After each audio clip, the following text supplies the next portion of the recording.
There's a very scary Hadith Qudsi that Allah subhanahu wa ta'ala talks about. And He says, عَبْدِي لِمَ جَعَلْتَنِي أَهْوَنَ النَّاظِرِينَ إِلَيْكَ. He says, my slave, why did you make me the least of your worries? Why did you not care about the fact that I was watching you? He says, أَسْتَحْيَيْتَ مِنْ خَلْقِي وَلَمْ تَسْتَحْيِ مِنِّي. He says, you were embarrassed in front of my creation, but you were not embarrassed in front of me, the Creator. You were scared that people at the masjid would think you were bad, so you prayed your sunnah and you sallied longer. Yet when you went at home and I was the only one who watched you, you didn't care. You weren't embarrassed that you read Surah Ikhlas and that's it. You weren't embarrassed that you didn't pray your sunnah. You weren't embarrassed that you didn't do your ithqal. Why don't you remember that I was watching you, and I was always watching you, and I am always watching you?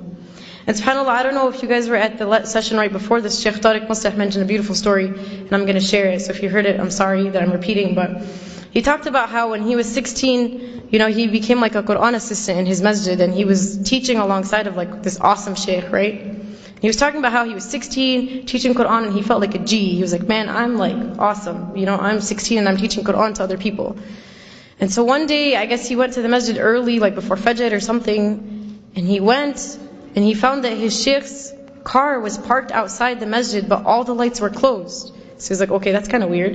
And he mentioned that, he had to go make wudu. So he walks into the bathroom only to find that his scholar, his teacher, one who was taught by many righteous, amazing scholars before him, was on his knees cleaning the toilet of the masjid. And so Sheikh Tariq Mustah goes to him and he's like, Sheikh, like, what are you doing? You're an amazing Sheikh, you learned with this person and you learned with that, and your status is this, like, how are you on your knees cleaning the masjid? And his response was profound. He says, this is the work that the one who sees always sees. This is the work that when no one else saw you, Allah saw it. Because what we do is we love to be the one with the microphone, we love to be the one who everyone can attribute things to, we love to be the one with the title. I love to be quoted, I love for people to know who I am. Yet Allah subhanahu wa ta'ala sees the things that no one else sees. The things that you thought no one saw. When you did the dishes and your mom didn't tell you thank you, Allah saw that. When you picked something off the floor and no one saw it, Allah saw that. The reason why we do things in the community is because we love that recognition. We love for people to pat us on the back and say good job. We love the volunteer appreciation dinner. We love that.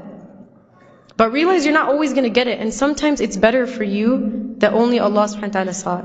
And it could be that deed that you did in secret that no one saw besides Allah is the reason why you enter Jannah. And everything that you've done in the public, everything that people saw, everything that was out in the open, was stuff that you did for the wrong reasons, and you never know, that may not even count for you. So this is kind of our thought process in understanding whether or not we have this problem. Now once you find out you have the problem, what do I do? What's the solution? So a couple things I was thinking about is if you feel like people are holding you up to this standard, you are this and this and this, and you have this title and this title and this title, and you're amazing. Challenge yourself to live up to that standard that people are holding you to. If you go home and you say, man, people think I'm great, but I'm actually not, try to actually be great. And it's not for the people. It's not for people to say, Shirin Salama was great. But it's for me to improve myself so Allah can say Shirin Salama was great. For me to take the standard that you put me at and to try to actually achieve it. Not for you, but for Allah. And the second thing is that for every public deed that you do in the eyes of people, that you double that in your private life, in your private ibadah. That man, if you prayed in the masjid, try to pray at home when no one else can see you besides Allah.